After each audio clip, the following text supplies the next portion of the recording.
Olá pessoal, eu sou Flanca Taídes, do canal Historiando a Verdade.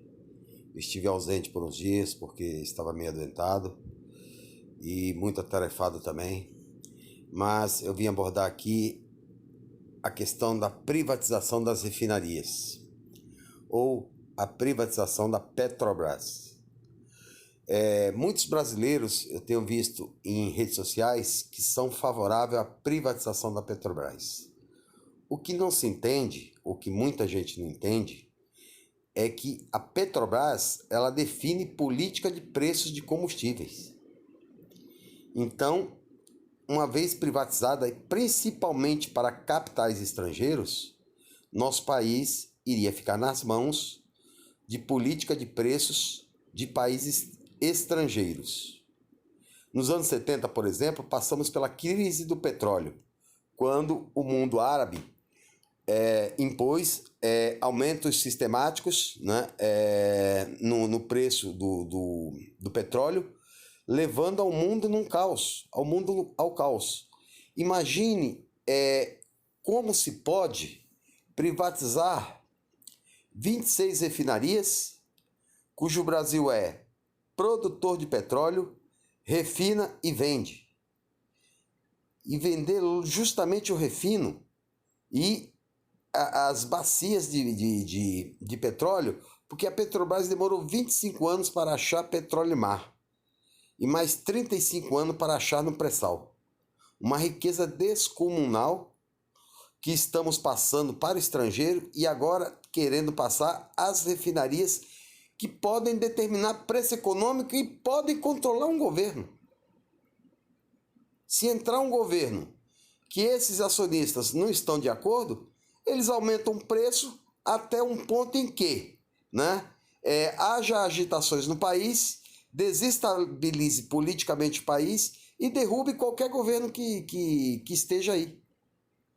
São dois suicídios para a democracia brasileira, tanto a privatização da Petrobras como a autonomia do Banco Central. Por quê? Porque seria o quarto poder. Os banqueiros já têm um espaço privilegiado no Banco Central e aí o governo não poderia intervir no Banco Central. Então, se não gosta de um governo, sacaneia o governo, aumenta juros, derruba juros, faz uma política distorsiva até que desgaste a imagem desse governo e caia. Ou seja, é o controle total do poder burguês e da elite econômica na mão de poucos. Dominam o petróleo, dominam o combustível, que é a energia, essencial para a vida, essencial para abastecimento, essencial para que o país não pare, e dominam a política econômica, essencial para que gente sofra ou não, que milhões fiquem desempregados ou não. Então são duas políticas entreguistas que levam a uma condição de paralisia, de submissão do país, porque até o governo federal, que seria a autoridade maior, ficaria subordinado à energia advinda do petróleo e à autonomia do Banco Central. Em nenhum país do mundo, com exceção dos Estados Unidos, existe um Banco Central autônomo. Mas imagine num país como o nosso. Os Estados Unidos tem estados que têm 10 mil bancos. O Brasil possui 5 em todo o território nacional. Seria a dádiva para os banqueiros. O preço do combustível, quem tem que determinar é o Estado. Não é acionista que tem que ganhar dinheiro em cima da miséria da classe trabalhadora, em cima da miséria do preço do transporte público, em cima da miséria do combustível do caminhoneiro. Porque eles e nós da classe trabalhadora é que trazemos e construímos a riqueza e não podemos ser penalizados por um governo entreguista que quer entregar as refinarias que refinam petróleo. Uma política que vem desde Getúlio Vargas, que nacionalizou o petróleo e agora estamos desnacionalizando. E aí eu lhe pergunto, qual país do mundo desnacionaliza o petróleo? Nenhum. nem os Estados Unidos.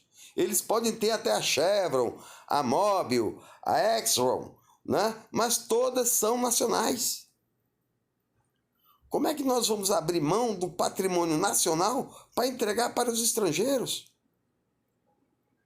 que vão passar a controlar nossa política de preço do combustível? E alguém acredita em sã consciência que eles estão preocupados com a classe trabalhadora? Que papo é esse de entregar a autonomia do Banco Central na mão de banqueiros? Seria a cereja do bolo para eles continuarem explorando o brasileiro no superávit primário, que tanto tira do orçamento da União para pagar juros para banco. Eu não entendo até hoje como as pessoas não acordaram que esse governo está aí não para atender às demandas da classe trabalhadora. E isso a cada dia que passa fica mais claro. A partir do momento do desrespeito aos índios, né, de chamar a Força de Segurança Nacional para protestos de índios, a partir do momento em que nunca sentou com o sindicato, nunca sentou com a sociedade civil, só senta com banqueiros, com empresários, com fascistas, né, para poder conversar sobre o que tem que ser definido para todo um povo. É reforma da Previdência, falas tristes como a do músico que morreu no Rio de Janeiro com 80 tiros, que ninguém matou. Quem matou? Mas ao mesmo tempo se solidariza com um humorista de péssima qualidade que vive a ofender mulher. Um humorista medíocre, não é? Que vive de ofender as pessoas. Mas o ser humano morto, talvez porque seja negro, de favela, ele não se solidariza. E aí mostra-se a cada dia que passa a abominação que tem pela classe trabalhadora. Entregar as refinarias brasileiras é o golpe de misericórdia, a submissão do Brasil ao estrangeiro. Petróleo é energia, é estratégico. Fernando Henrique tentou queimar quase tudo, não conseguiu. Mantivemos acionista majoritário, mas agora querem entregar tudo. Tudo por quê? E aí tem muita gente que é a favor. Geralmente os que são a favor que não conseguem passar em concurso, ou os que são a favor não entendem qual é o ponto estratégico da política de preços de combustíveis. Não sabem o quanto pode influenciar, o quanto pode desestabilizar um país. Nós tínhamos passado a condição de produtor independente do nosso próprio petróleo. E agora, aos poucos, estamos deixando essa condição que vai sendo passada aos poucos para banqueiros, para grandes petroleiros, inclusive um deles, né, os irmãos Cox, foi que apoiaram Kim Kataguiri, né, do MBL, nas manifestações contra Dilma Rousseff, porque tinha interesses por trás. Qual era o interesse? Era furtar o nosso petróleo. E é o que está acontecendo. Isso é estratégico, não se vende. Né? E qual é a estratégia que eles adotam? Né? Correio, por exemplo, deixam de contratar carteiro, deixam de contratar funcionário, transformam o serviço ineficiente para depois dizer que não serve. E aí vende.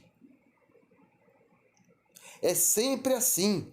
Se privatização fosse boa, por que rico não vende o que não tem, que tem? Rico não vende, mas adora vender o patrimônio que é do povo. Por quê? Porque se é do povo, é de todos. Quando passa na mão de uma iniciativa privada, fica para uma minoria, chamada elite da rapina, que está pouco se lixando para a classe trabalhadora. Infelizmente, a gente assiste isso atordoado quando vê nos meios de comunicação tal desinformação da sociedade. Eu canso de dizer, não existe instrumento de informação que não seja o livro, o conhecimento, a busca dos dois lados, o que significa. Não se vende produtos que são, né, patrimônios naturais que são estratégicos, como nióbio, como petróleo, né, como inclusive venderam, né, a Embraer, que estava para compartilhar tecnologia com a gripe, e o Brasil ia passar a ser produtor de caça. Não se privatiza universidades públicas. Universidade pública é para o povo. Por que será que o trabalhador não tem direito a estudar? Porque ele não pode galgar um lugar maior na sociedade?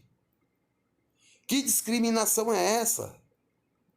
Até onde as pessoas vão continuar acreditando que esse governo vai consertar alguma coisa?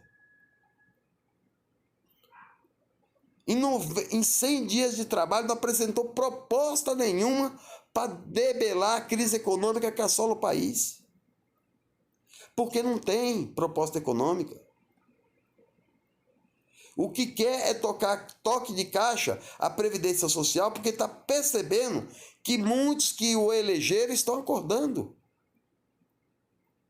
Então é hora da gente começar a pensar, né? As pessoas, uma grande qualidade que o ser humano tem, às vezes a gente erra quando elege, quando vota.